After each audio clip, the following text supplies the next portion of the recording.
So I'm upgrading to lithium batteries and kind of doing a test today. It's going to be hard to get exact conditions, but we just have a light breeze. I'm going to keep the top down in both tests. And today I'm testing my nickel acid batteries. They still charge great. The tester says they're, at 100%. They have strong charges. So even though they're not brand new, they're only a couple years old and functioning well. So I'm kokanee trolling. We're going to try to keep it in between 1 and 1.3 to make the tests, somewhat comparable. But I'm going to just see how long I can troll before I'm having to get up into the, like 9 out of 10 power to maintain 1.1 to 1.3. And then we're just going to see how long that is. And then I'll do a test of total hours on those lithiums and see what they do. So we'll see how long these last. We've been fishing for 30 minutes. Caught a couple kokanee and a rainbow, and hopefully a whole bunch more fish on the fishing video, but I'll let you know how long these batteries hold up. Alright, so we switched over to the kicker motor, and we ran for just over 2.5 hours. And what I'm using is kind of my end is when I'm having to run it at 9 out of 10 power to maintain 1.3. And as you can see, not really much wind this morning. I mean, we've had a tiny bit of breeze, but pretty much just a dead calm day. So a great day to do the test for my regular batteries. One thing to note is I have realized that if I pull my motors up out of the water, I can get about 20% more time out of my batteries. Just that extra drag back there makes that big of a difference. So one thing to note if you're trying to conserve batteries is pull those motors up out of the water, but I wanted them both in the water to do the test, and I'll do the same thing when I'm running the new lithium. So we'll see how the lithiums do. All right, well, I just got done taking a bunch of my family fishing. I didn't record a video to post on YouTube, but I did put my lithium iron phosphate batteries to the test. So we trolled for 4 hours, and I had 5 people in the boat, which my nickel acid test, as you saw, I only had 2 people in the boat. So that to me puts a greater workload, and I have noticed the more people I have in the boat, the less runtime I've gotten on my nickel acids. But 4 hours, and I'm only at 85%. So I lost 15% in 4 hours. So pretty excited about, that runtime and the percentage used, and running similar speeds. I mean, other than having more people in the boat, conditions were very similar. Both motors I had in the water, everything I can to really be consistent. And I think that just shows that we're going to have significantly more runtime with these lithium iron phosphates.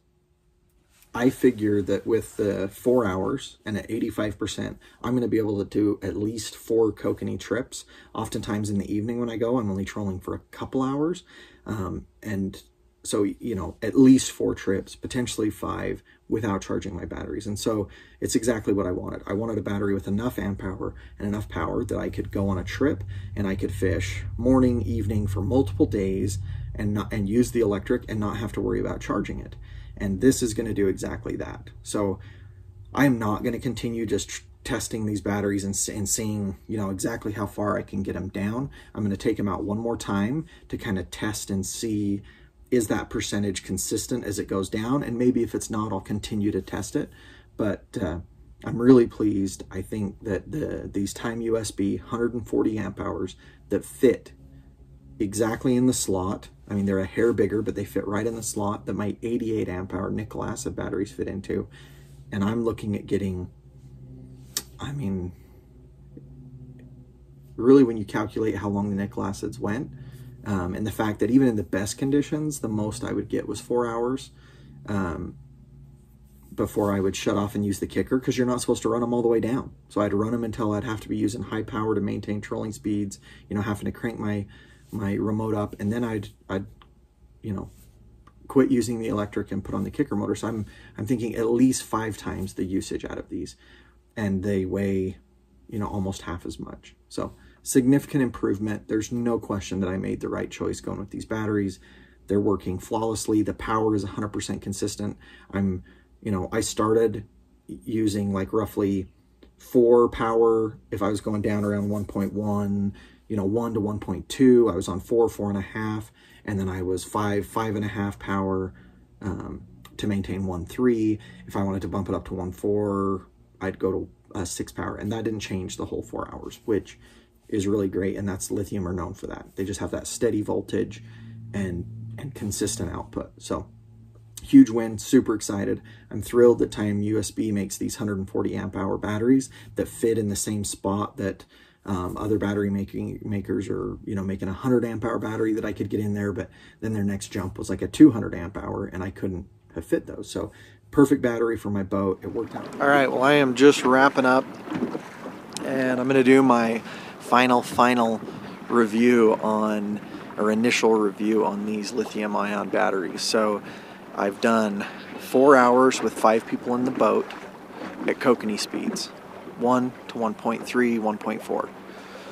If anything, I was going a hair faster than the nickel acid batteries. Then I've done 2 hours, the same speeds, with a bit of wind, with just one person, me in the boat. And on top of that, I've done 3 hours of high-speed trolling for rainbows and browns, anywhere from 1.7 to 2.2, and that's using 7 power to 10 power. Also windy, and I'm still just over 50%. So there's no question that I've got a ton of runtime on these lithium batteries. I'm super pleased with these. They're Timeusb 140 amp hour. I have a link in the description, a discount code SA6 for an extra 6% off. I was able to get a discount code from Timeusb. Really pleased about that. Great batteries. I'm going to keep testing them, use the heck out of them, and we'll see how they continue to work. I'm guessing I'm going to be very, very pleased with these batteries because their performance so far is truly incredible. I could go fishing for days and days and days at kokanee speeds or faster speeds and not have to charge these. So that's what I was wanting. I'm really excited about it. Please hit the thumbs up if you like this video. Let me know in the comments if you have any questions about these batteries or anything else. And we'll catch you later and fish on.